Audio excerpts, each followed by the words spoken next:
Hi, Chodesh Tov, everyone, Mavarach. We are in a new Hebrew month of Cheshvan.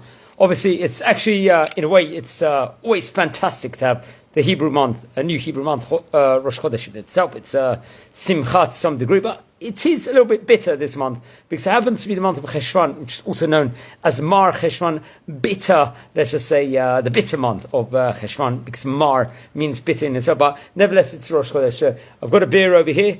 And just treating myself. I already said blessing beforehand, but very, very interesting. So just a few facts within regards to this Hebrew month. As I said before, it's also known as Mar Cheshvan, and it is the second month of the civil year if we started from Tishrei, and the 8th month, let's just say, if we treat the Hebrew calendar starting from Rosh Chodesh Nisan, naturally the time period of Pesach, Yetziat Mitzrayim. Now, very interesting. We can say many things within regards to this specific month, and I think by the time the Hebrew Bible before the Babylonian exile would actually refer it this month as a bull. I think if we learn the book of Kings in the first book in chapter number 6, verse number 38, in Sidon the reference to bull is actually quoted over there in of itself. Okay, so very, very interesting. So various different events actually occurred in this Hebrew month in of itself, especially on the 7th of Cheshvan. What was it? Why is this a key day in the Jewish calendar? Because there's a tefillah, the prayer of a 10 tal umatar, deliver dew and rain. That's one of the prayers over there, which is added in the Shemona Esrei tefillot, especially in Israel. And if no rain falls by the 17th of the month, we're going to end up having extra special prayers added, which we learn about, I believe, in Masechet Ta'anit and Mishnah Yot, respectively. There's something called the fast of Behab. Now, not everyone observes this. Actually, I believe it's vast or a minority of people. I think it's a custom of Eastern Ashkenazic communities. On the first Shabbat after Rosh Chodesh Cheshvan, a prayer is recited on behalf of all of those who are going to fast the Behab. Now, what does that stand for? Number 2, number 5, number 2. Monday, Thursday, and Monday. And on the Monday, Thursday, and second Monday after the Shabbat, it's customary, I think, in mostly Ashkenazic communities, and there were, I think, a minority of Sephardic communities that would maybe have adopted this, to fast and recite potential prayers called Slichot. And this was according, I think, to the Western Ashkenazic rite as well as the Eastern Ashkenazic communities, especially in Hungary, I believe. Now, the second Monday of Behab is the Monday before Rosh Chodesh Kislev, respectively. The Thursday is the Thursday preceding that. The first Monday is the Monday preceding that. And the Shabbat, in which the prayer is recited, is the Shabbat preceding that. So Behab is also observed, I think, at the beginning of Iyar. Now, I've been inside synagogues over these times in Israel, and happen to be in Ashkenazic communities where they would have said that. So it would be a much longer tefillah service. Now, there's a festival called Sigd. This happens to be an Ethiopian Jewish community celebration, and that's on the 29th day of Mar Cheshvan, 50 days from Yom Kippur. Interesting enough. Now, it's actually, you could equate that to the 50 days from Pesach to Shavuot also.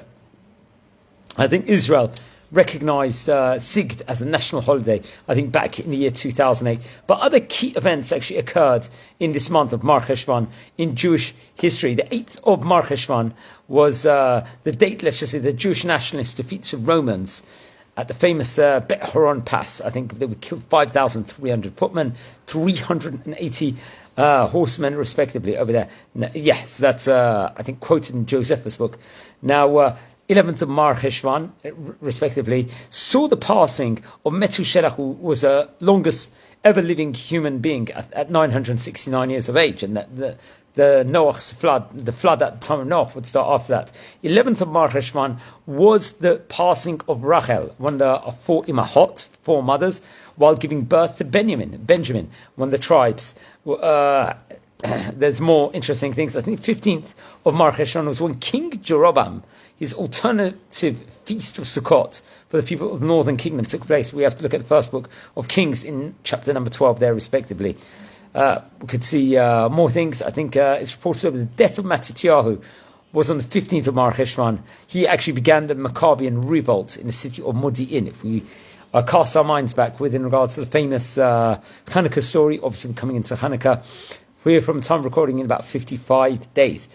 I think, sadly, on the 16th of Mar Cheshvan in 1938, marked Kristallnacht. 1,400 synagogues and numerous copies of the Tanakh were purposely and systematically set on fire and unfortunately got burned at that point in time in Germany. A key figure in recent Jewish history, 16th of Mar Cheshvan, saw the passing of Rabbi Shlomo Carlebach, famous rabbi of his time. I think he was known as a singing rabbi. Many people. 17th of Mar Cheshvan apparently was reported over the first Bet HaMikdash completed by Shlomo HaMelech, King Solomon. I think it would only be inaugurated in the Hebrew month of Tishri at a later stage. Another key figure, I think, the Hashmonean holiday commemorated the removal from the Holy Temple of altar stones, which were defiled by the Greeks, was on the 23rd of Cheshvan. That's another key date over here on the Hebrew calendar. But it's very interesting how it comes about. It's a month where we obviously want rain. There's many different stories you could say within regards to this. There's a whole machloket. Do we call this Cheshvan or Mar Cheshvan, respectively? One of the rabbis says, what do we actually call it in of itself? Because I think the Mishnah and the Talmud, for example, and many later works, let's just say the month is called Mar Cheshvan according to those pieces. And I think also when it comes to dating legal Jewish documents, it's or when blessing the new month, I think it could be called Mar Cheshvan, also very, very interesting enough. So I do think we do find it's reported over, just using the notes of the Chabad website, that Sefer Yetzirah, the book formation, a book that predates and is mentioned in the Talmud, this month is referred to as Cheshvan. And also the Zohar, likewise, calls this month Cheshvan also. So it's you can see that there's different opinions over here, but which is very, very interesting. So why is it called let's say Mar in of itself? We said that it's a bitter month because there's no Jewish festival in of itself. Some people say that the word Mar means a drop of water also. So as in the verse, like a drop, Mar from a basket. So it is this month, obviously, we know that Jews in the land of Israel begin praying for rain. Thus, that's why we say Mar as a prayer for rain.